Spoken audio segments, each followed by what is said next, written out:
Donc bonjour à toi et bienvenue dans ce cinquième rendez-vous économique dans lequel on va parler de deux sujets. Tout d'abord, on va parler de l'Indonésie, une économie qui pourrait être en plein essor.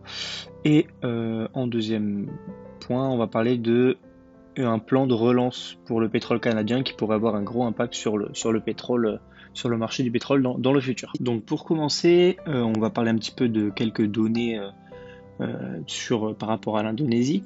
Donc l'Indonésie a connu une croissance économique stable au cours des dernières années. C'est un pays qui a attiré beaucoup d'investisseurs étrangers, hein, parce que les investisseurs étrangers, quand ils voient des pays émergents comme ça, avec des données plutôt positives et favorables, ils voient une forte opportunité, donc ça attire beaucoup d'investisseurs. La bourse indonésienne a réalisé de bonnes performances par rapport aux autres marchés émergents. Ici, qu'est-ce que tu peux voir? Tu peux voir un petit graphique qui nous montre la performance des bourses de différents pays sur les 20 dernières années. Donc en premier, tu as l'Inde, ensuite tu as les États-Unis et l'Indonésie en troisième. Ok. Et du coup, comme nous le montre ce graphique, les actions indonésiennes ont enregistré de bien meilleures performances au cours des 20 dernières années que ce que beaucoup pourraient penser. Ok, donc c'est devant quand même des grosses nations comme la Chine, le Japon, l'Europe. Bon, le Royaume-Uni, n'en parlons pas, c'est une catastrophe. Je ferai peut-être une vidéo là-dessus, mais c'est catastrophique. Mais ouais, du coup, quand on parle, voilà, quand on parle de oui, quelle bourse va performer, etc. On parle beaucoup, les gens nous sortent beaucoup, voilà, les États-Unis, l'Europe, la Chine, le Japon, mais l'Indonésie est très très oubliée. Et en fait, c'est dommage, parce que ça, on va le voir tout à l'heure, il y a des bonnes opportunités à saisir. Voilà. Lorsqu'on leur demande quels marchés boursiers ont été les meilleurs au cours de cette période, beaucoup citeront les États-Unis et l'Inde parmi les deux premiers, mais peu de gens réalisent que l'Indonésie occupe la troisième place devant des pays comme Taïwan et la Corée du Sud. Tout changement de direction soulèvera inévitablement des questions parmi les investisseurs quant à savoir si cela peut continuer. En gros, cette dernière phrase, elle est là pour... On se demande en gros si jamais ça va durer. Ok, on va le voir tout à l'heure, l'Indonésie va être confrontée à des obstacles, dont un majeur. Mais voilà, déjà, cette première slide était pour poser un petit peu les bases. L'Indonésie, comme on le voit ici, hein, c'est pas des bêtises, c'est vraiment une, un pays qui a surperformé la majorité des pays sur les 20 dernières années. Donc, on va parler un peu d'histoire, hein, comment a évolué l'Indonésie depuis les années 1965. Donc l'Indonésie a connu une transformation économique remarquable au cours des dernières décennies. Donc ici, qu'est-ce que tu vois? C'est un petit document qui montre la croissance. Donc une barre est égale à une année.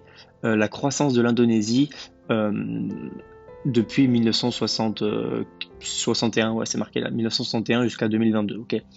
Donc, après la crise financière asiatique de 1997, le pays a mis en place des réformes qui ont permis de réduire la pauvreté de moitié. Donc, tu vois à ce niveau-ci, au niveau du rectangle gris, c'est au moment de la crise financière asiatique.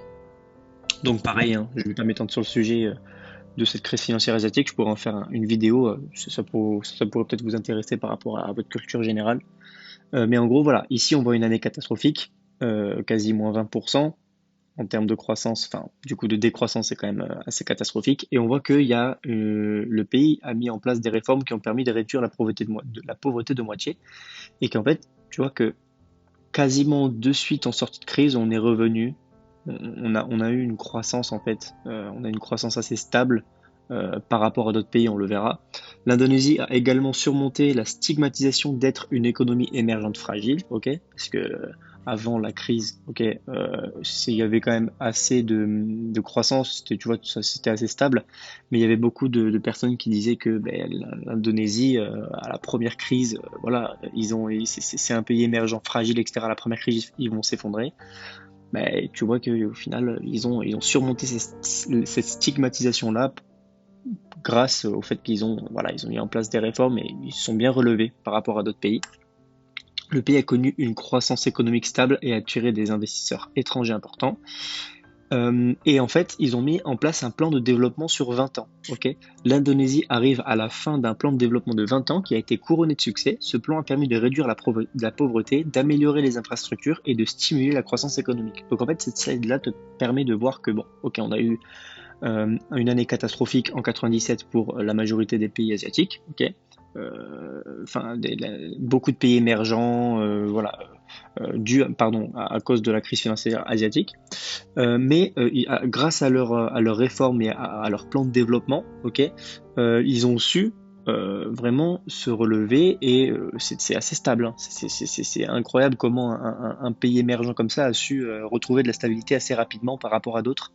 Donc voilà, ça montre que l'Indonésie, c'est quand même ils ont passé la phase test d'une crise financière, ok, une grosse phase de test qui a été couronnée de succès parce que ben, il y a beaucoup si ça avait été un pays émergent pas stable du tout, etc., ils n'auraient pas réussi à se relever aussi rapidement et ça aurait été assez catastrophique dans les prochaines années. Donc voilà, la première phase de la première crise a été couronnée de succès, a été passée pour l'Indonésie. Et on va voir tout à l'heure qu'il y a d'autres obstacles qui vont se dresser sur la route de ce pays-là. On va le voir tout à l'heure. Donc à ce niveau-ci, je vais te montrer quelques statistiques pardon, qui appuient sur les propos que j'ai pu avoir tout à l'heure quand je disais qu'ils s'en sont sortis beaucoup mieux que la plupart des pays émergents. Même tu vas voir, hein, la Chine par exemple, ils s'en sont mieux sortis que la Chine. Ici, premier document, tu peux voir le graphique blanc, c'est l'indice indonésien, ok. En bleu, c'est l'indice de tous les pays émergents, ok. Et qu'est-ce qu'on voit? On voit que c'est assez corrélé, hein, ok. Depuis 97, voilà, c'est assez corrélé, hein, c'est assez catastrophique pour tous les pays émergents. Sauf que bah, tu vois que l'Indonésie arrive très rapidement voilà, entre 2005 et 2009, on arrive réellement à créer à se démarquer en fait. Ok, là c'est globalement tous les pays émergents qui, tu vois, hein, qui galèrent vraiment à se relever de cette crise-là. Ok, en 97 c'était à ce niveau-ci, donc là on a une grosse chute. Ici, bon, forcément c'est catastrophique.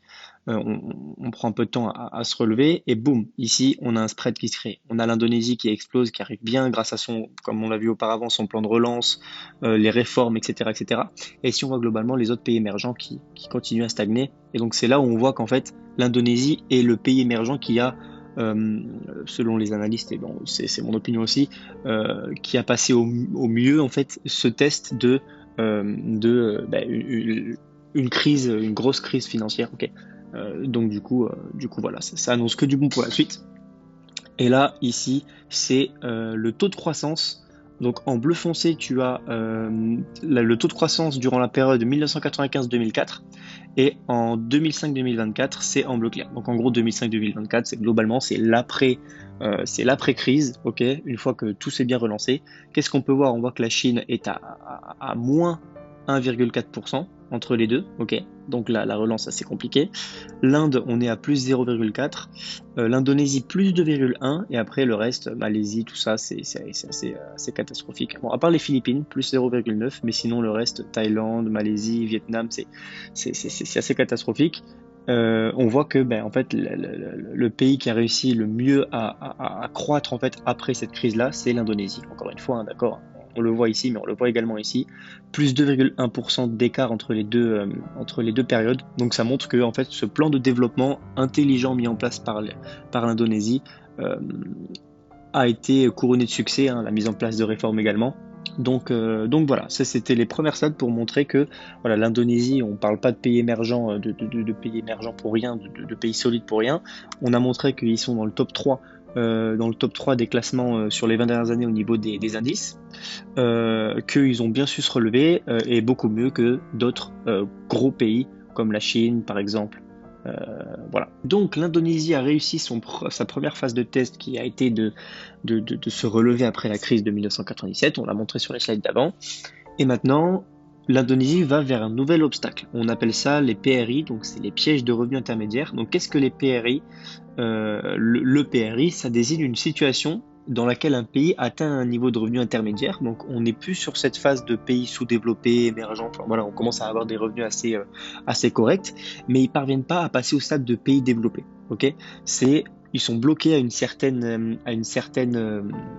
un certain stade en fait de revenus et ils n'arrivent pas à passer au-dessus. Ok. Ce phénomène est souvent observé dans les pays en développement qui ont connu une croissance économique rapide, mais qui se heurtent ensuite à un certain nombre d'obstacles qui les empêchent de poursuivre leur développement. Ok. Donc en gros, c'est vraiment, tu l'auras compris, c'est un pays émergent.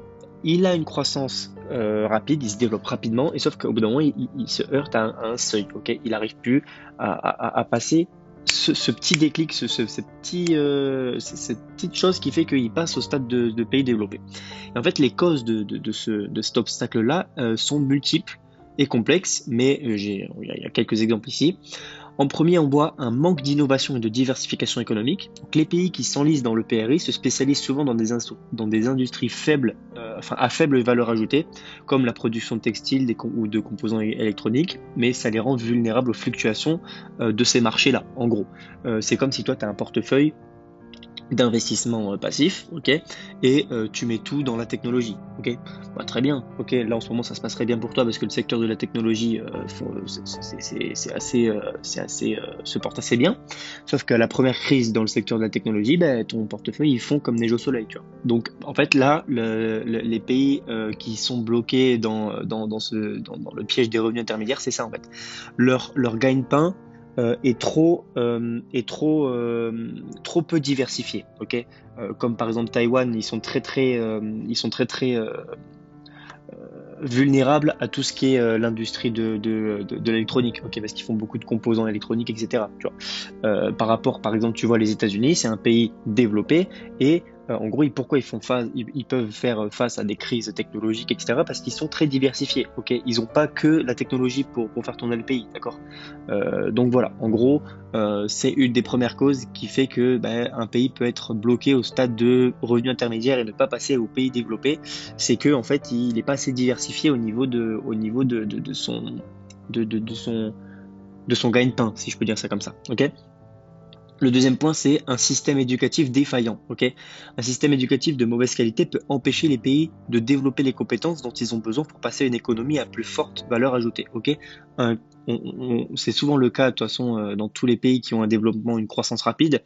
Mettre en place un bon système éducatif, ça prend du temps. Ok, faut que tu formes des professeurs, il faut refaire les infrastructures, tu vois, ça prend du temps. Et en fait, c'est le problème qu'ont beaucoup de pays au revenu intermédiaire, mais qui n'arrivent pas à passer au stade développé, c'est qu'en fait, ils ont du mal à mettre en place un système éducatif correct pour pouvoir forcément former les citoyens du futur, en fait. Ok. Et donc la troisième chose le troisième exemple, hein, d'accord, il y en a beaucoup, mais là, voilà, sinon la liste aurait été rallonge. Je mets les plus gros, les principales.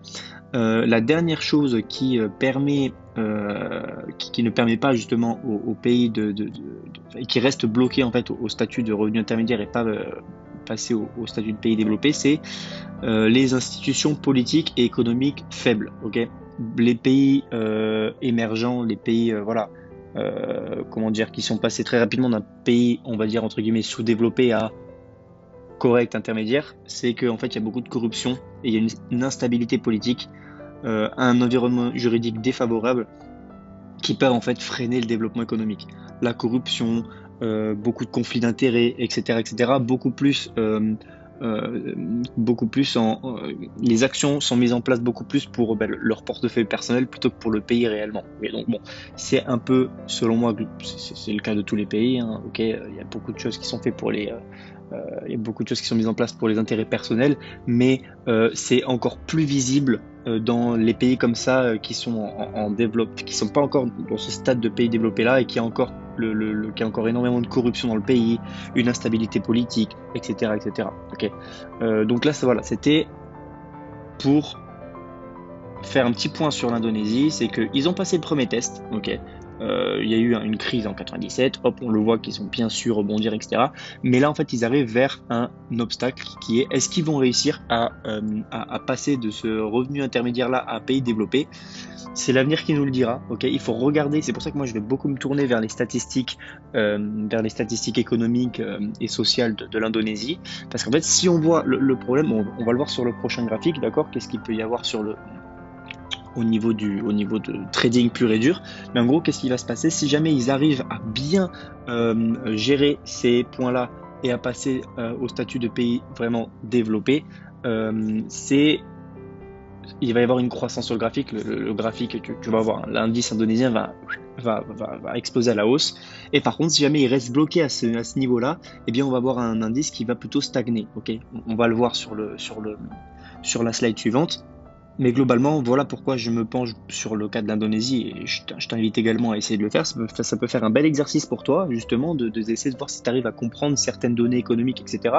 Euh, voilà, si tu es dans mon école en ligne, je t'invite à m'envoyer, à poser des questions s'il y a des points que tu comprends pas trop, des statistiques que tu comprends pas trop par rapport à l'Indonésie et je te répondrai avec plaisir. Mais en gros, voilà, essaye toi aussi de ton côté de regarder les données économiques qui sortent.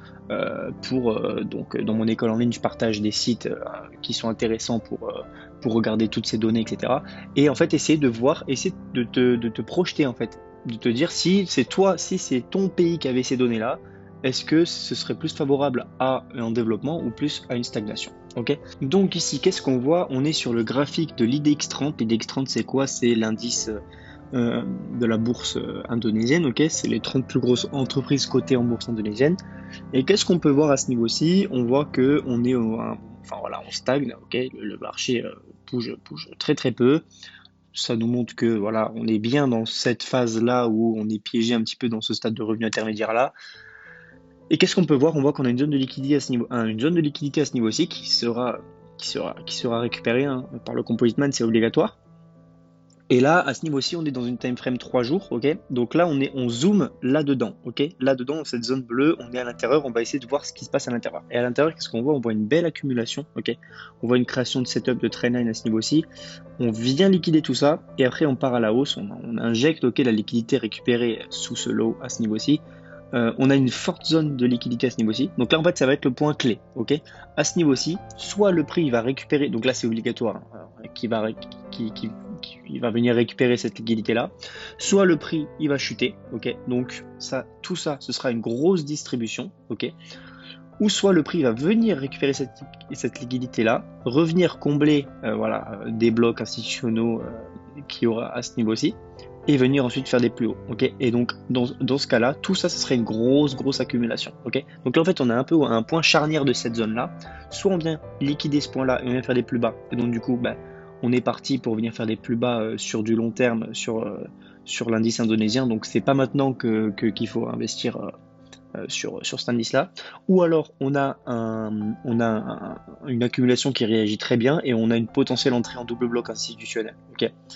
Et là, du coup, ça pourrait être le feu vert pour venir injecter de l'argent sur l'indice indonésien, minimum jusqu'à cette zone de liquidité là. Ok. Alors attends, tac. À ce niveau-ci, tac, ici on a, on a l'indice, voilà, parce que là, au moment où j'ai fait le screen, c'était à ce niveau-ci. Au moment où je tourne la vidéo, on en est là. Donc là, qu'est-ce qu'on voit? On voit qu'on a, du coup, visiblement, on a bien liquidé ce point-là, ok. On a bien liquidé cette zone de liquidité là, et là du coup, soit le prix il va chuter et casser totalement la zone, ok. Dans ce cas-là, tout ça, ce serait une grosse distribution, ou alors on a le prix qui vient mitigated, donc des blocs institutionnels là-dedans, etc. Et ensuite venir faire des plus hauts, et dans ce cas, on aurait une entrée en double bloc, ok, pour venir target des plus hauts, pour un investissement. Donc voilà. Donc on va aborder le deuxième sujet de ce rendez-vous économique numéro 5. Ça va être l'explication du plan de relance du pétrole canadien et tu le verras tout à l'heure sur le graphique, la potentielle opportunité qu'on a sur le pétrole pour un investissement sur le pétrole. Donc qu'est-ce qui s'est passé depuis plusieurs années au cours de la dernière décennie par rapport au pétrole canadien? Donc difficulté de l'industrie pétrolière canadienne. L'industrie pétrolière canadienne a été confrontée à des difficultés au cours de la dernière décennie. L'une des principales raisons est l'opposition des États-Unis à la construction de nouveaux oléoducs. Qu'est-ce qu'un oléoduc? C'est ça, c'est un tuyau en fait pour transporter le pétrole. Okay. Cela a créé un goulot d'étranglement pour les exportations canadiennes de pétrole. Donc, qu'est-ce qu'un goulot d'étranglement? En gros, c'est quand on a une capacité de transport trop faible par rapport à ce qu'on a transporté. Okay. Donc là, en d'autres termes, les pipelines, les oléoducs, appelle-les comme tu veux, étaient pleins. Et donc, du coup, ça a créé un goulot d'étranglement. Okay. Au bout d'un moment, tu peux plus. Okay. Coût du goulot d'étranglement. Le goulot d'étranglement a coûté aux sociétés pétrolières canadiennes des milliards de dollars. Il a également retardé la croissance de l'industrie. Donc pourquoi ça a coûté des milliards de dollars? Bah parce que effectivement, si jamais tu peux plus, si tu peux plus transporter ton pétrole parce que tu n'as plus de place ou tout ça c'est plein, bah en fait, tous les pays qui voulaient potentiellement te commander du pétrole, et finalement tu peux plus les livrer, ok? Donc du coup, bah, ça fait qu'ils vont commander ailleurs, et donc du coup, enfin, ils vont commander à d'autres pays, ok? Parce qu'il y a du pétrole aussi américain, du pétrole, voilà. Il y a pas que le Canada qui fournit du pétrole, même si c'est un gros fournisseur de pétrole. Voilà, du coup, ça fait que bah, il y a un gros manque à gagner, ok? C'est comme si toi, encore une fois, j'aime bien prendre l'exemple des chaussures, c'est comme si toi, tu as énormément, t'as beaucoup de commandes de chaussures, ok, mais tes camions sont pleins, ok. Donc t'as un mec qui veut commander 1000 paires de chaussures, mais ton camion te permet, étant donné qu'il est plein, te permet de transporter seulement, au lieu de 1000, 200 chaussures, ok. Bah, les 800 autres, bah, il va les commander ailleurs, ok. Donc ça fait de l'argent en moins, ok. Donc du coup, tout ça, ça a créé des milliards de dollars de pertes, hein, puisque ça n'a pas été gagné, donc ça a été perdu au final aux sociétés pétrolières. Ok. Et du coup, ça a également retardé la croissance de l'industrie. Ok. Conséquence du manque d'oléoduc, les pipelines existants étant pleins, le pétrole canadien a dû être transporté par chemin de fer, ce qui est plus coûteux, et cela fait baisser la valeur du pétrole canadien. Ok. Pourquoi? C'est comme si, encore une fois, voilà, tu as un client qui veut t'acheter 1000 paires de baskets, 1000 paires de chaussures, ce que tu veux, par camion, ok? Parce que c'est comme ça que ça fonctionne, ok? C'est par camion. Sauf que là, tes camions sont pleins, ok? Tu ne peux lui fournir que 200 paires de baskets par rapport aux 1000 qu'il te demande. Et toi, tu lui dis, eh ben écoute, j'ai trouvé une solution, je vais te les faire livrer par les 800 restants par avion. Sauf que par avion, le coût du transport, ça coûte beaucoup plus cher. Donc forcément, toi, pour faire ta marge, les paires de baskets, tu vas les vendre au client beaucoup plus cher, ok? Et donc du coup, bah, le client va dire, bah non, c'est beaucoup plus cher que ton concurrent qui me les transporte par camion, bah, je vais lui commander chez lui, ok?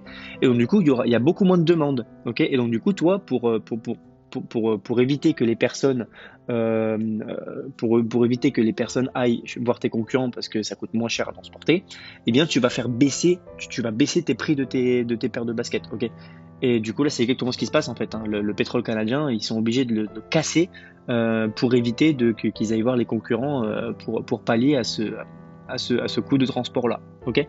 Voilà. Et quand il y a quelque chose que tu n'arrives pas à comprendre par rapport à une industrie, etc., moi, ce que j'essaie de faire à chaque fois, c'est de simplifier la chose. Ok. Là, tu vois une société de vente de paires de chaussures, c'est accessible à tout le monde. Ok. Voilà.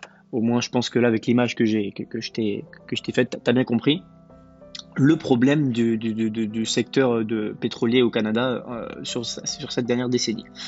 Du coup, l'impact sur le prix du pétrole, en 2018, le pétrole canadien se vendait à un rabais de 50 dollars le baril par rapport au pétrole américain. Donc ça, on va le voir tout à l'heure sur la prochaine slide.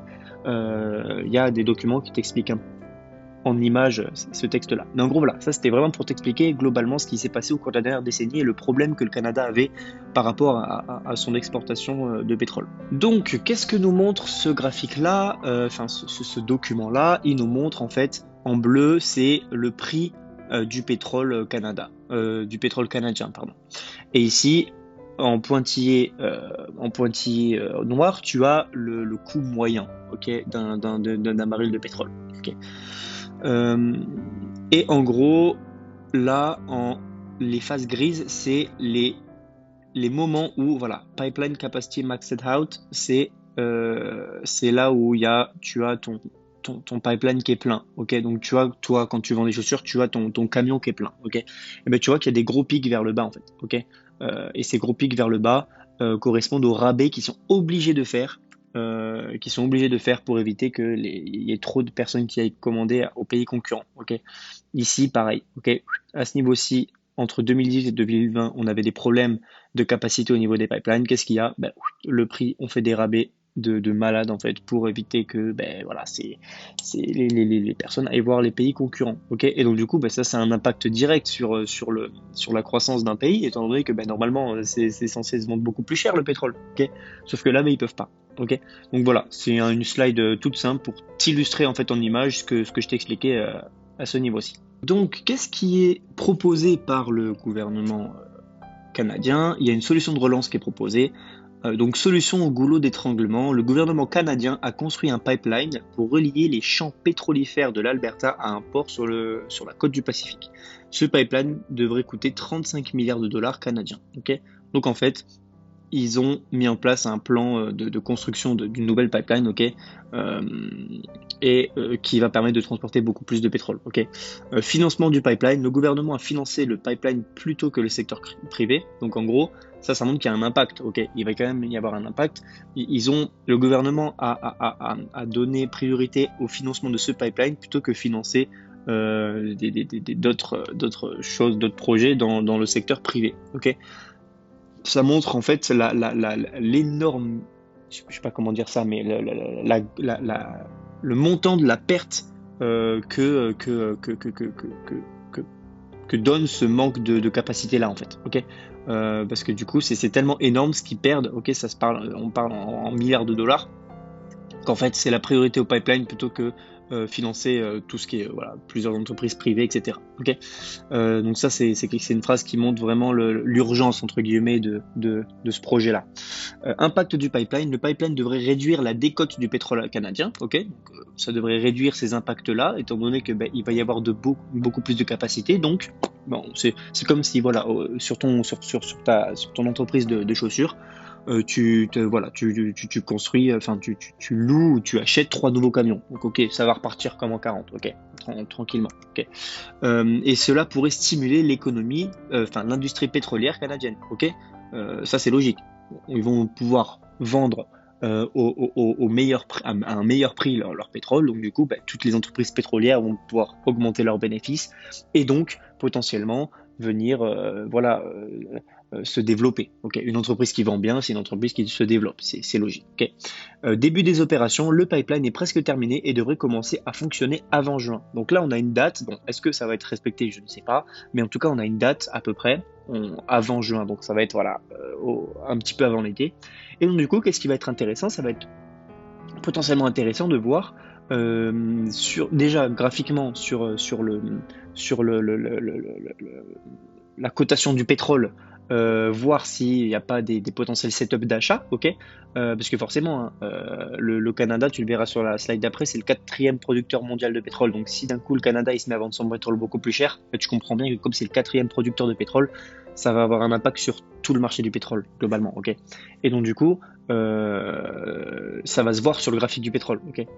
Et aussi, ça peut être intéressant de voir, de faire ses recherches sur Internet et de regarder quelles sont les plus grandes sociétés de pétrolières canadiennes et de voir si un petit peu avant juin, il n'y a pas un setup d'achat à prendre, ok, sur les graphiques et investir sur ces sociétés-là. Parce que si tu sais qu'il y a un nouveau pipeline qui va permettre à ces entreprises pétrolières-là de carburer, eh ben, tu sais que voilà, l'action en bourse devrait augmenter. Okay. Donc en fait, à chaque fois, moi, quand je te présente des choses dans les vidéos rendez-vous économiques, c'est bien pour la culture générale, mais c'est que ça va toujours te servir à un moment ou à un autre sur ton graphique, ça peut être sur des actions, sur les matières premières, sur le forex, etc. etc. Donc voilà pour ça. Donc quel va être l'impact de cet investissement-là dans ce nouveau pipeline? Donc importance du pipeline. Le pipeline Trans Mountain est le premier débouché important pour le Canada pour exporter son pétrole au-delà des États-Unis. Okay. En gros, avant, il y avait la plupart des pipelines rejoignaient les États-Unis. Okay. C'est avec les États-Unis qui commerçaient le plus. Cela permettra au Canada d'accéder au marché énergétique en croissance d'Asie. Okay. En gros, ce pipeline-là va permettre d'exporter pour la première fois son pétrole dans d'autres pays que les États-Unis aussi facilement. Okay. Nouvelle destination. Le pipeline permettra d'acheminer le pétrole canadien vers la côte du Pacifique. De là, il pourra être expédié par pétrolier vers l'Asie. Okay. Donc, en fait, ça va faciliter le transport du pétrole canadien vers l'Asie, en fait, qui est un gros, tu vas voir juste après, qui est un gros client. Marché en croissance. Le marché énergétique d'Asie, notamment la Chine, sont en pleine croissance. Le Canada a l'opportunité de répondre à la demande croissance du pétrole de ces marchés-là. Okay. Donc en gros, notamment la Chine, mais globalement tout le marché asiatique est en pleine croissance au niveau du marché de l'énergie. Donc pétrole, etc., gaz, tout ça. Et donc du coup, le Canada va pouvoir grâce à ce pipeline-là qui permet de faciliter l'expédition de pétrole jusqu'en Asie, ça va permettre de répondre à cette opportunité-là et donc du coup de croître. Encore une fois, on parle toujours de croissance du pays, des entreprises pétrolières canadiennes, etc., etc. Impact économique, le pipeline pourrait avoir un impact positif sur l'économie canadienne. Donc, petit parallèle avec le trading, le forex, une augmentation de la devise CAD, donc devise dollar canadien, sur les graphiques. Il pourrait créer des emplois et stimuler la croissance. Okay. Donc voilà, le Canada, comme je te l'ai dit tout à l'heure, c'est le 4e producteur mondial de pétrole. Et par contre, il y a un impact financier énorme. Okay, il y a un retour de bâton qui existe sur cet investissement-là, c'est que ça coûte très cher. Okay, le pipeline représente une perte financière importante pour les contribuables canadiens. Donc, contribuable canadien, c'est monsieur tout le monde au Canada. Le coût par Canadien est d'environ 250 $. Okay. Donc voilà, ça montre que c'est un investissement, mais qui coûte de l'argent à globalement tout le monde au Canada. Mais c'est un investissement, comme tout investissement, c'est un investissement sur le long terme. Okay, il part du principe que ce pipeline-là va permettre de créer beaucoup plus d'emplois, de stimuler la croissance et de rapporter beaucoup plus aux Canadiens que le coût de la création du pipeline. C'est la base de tout investissement. Si tu sais que ça va te rapporter plus que ce que tu investis, c'est un bon investissement. Okay. Donc cette histoire-là, qu'est-ce que ça peut donner sur les graphiques? Donc là, premièrement, on va parler du graphique rapidement. Hein, c'est des slides qui sont toujours rapides à aborder. Parce que là, on a expliqué tout ce qui est fondamental. Maintenant, on va passer à tout ce qui est technique. Sur les graphiques, donc là, on a le graphique du pétrole, donc l'US Oil, sur une time frame de 1 jour. Donc une bougie est égale à 1 jour. Qu'est-ce qu'on voit? On voit qu'ici, comme je l'avais dit par rapport aux vidéos, par rapport à la mer Rouge, etc., on a un pétrole qui a bien réagi, qui a bien augmenté. Okay, donc ça, c'est cool parce que j'avais réussi à prédire, à anticiper ça grâce à ce qui se passait fondamentalement en mer Rouge et ce qui se passe toujours d'ailleurs. Mais qu'est-ce qu'on voit? On voit que la zone de liquidité est toujours intacte. On a toujours une zone intéressante à ce niveau-ci pour venir clôturer sa position si jamais elle arrive jusque-là. Et qu'est-ce qu'on voit? On voit qu'on a une overextension du prix à ce niveau-ci. Ok, beaucoup d'imbalance, etc. Une belle zone en daily.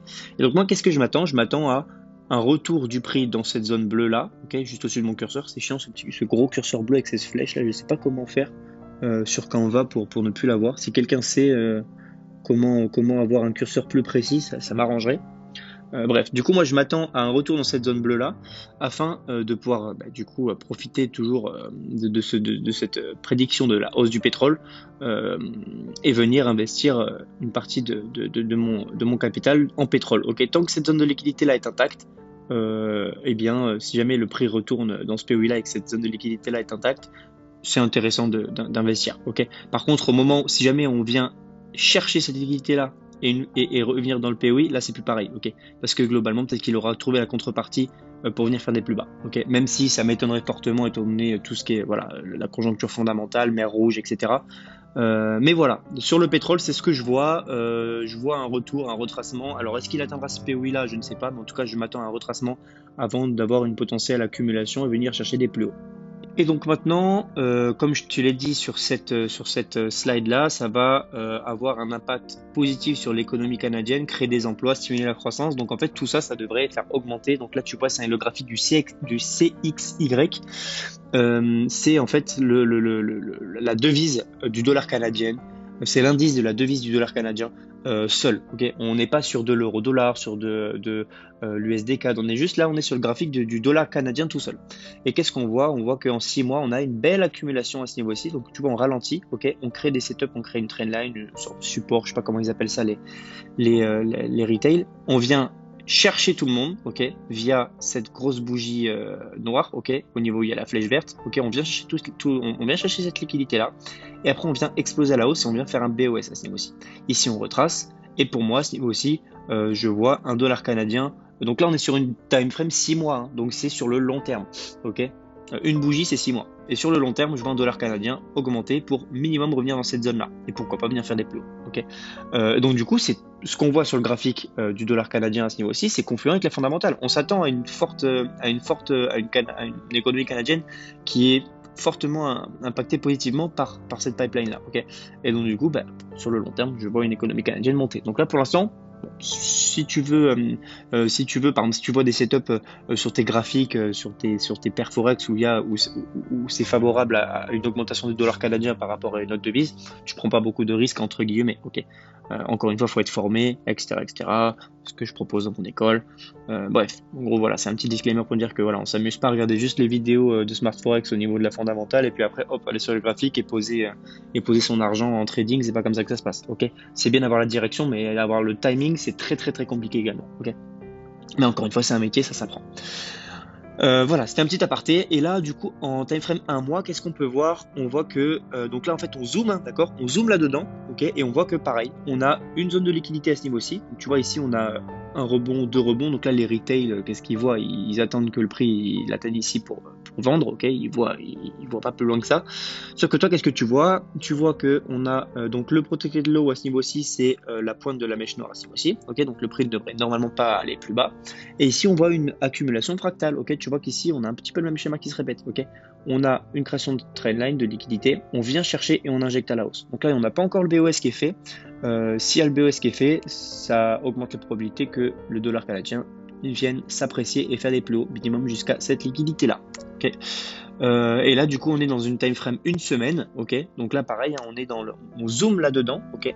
On est là-dedans, et là, qu'est-ce qu'on voit? Donc le prix, il est actuellement dans une zone d'intervention weekly, ok, et on peut s'attendre à des plus hauts soit par rapport à cette zone, soit par rapport à cette zone là, ok.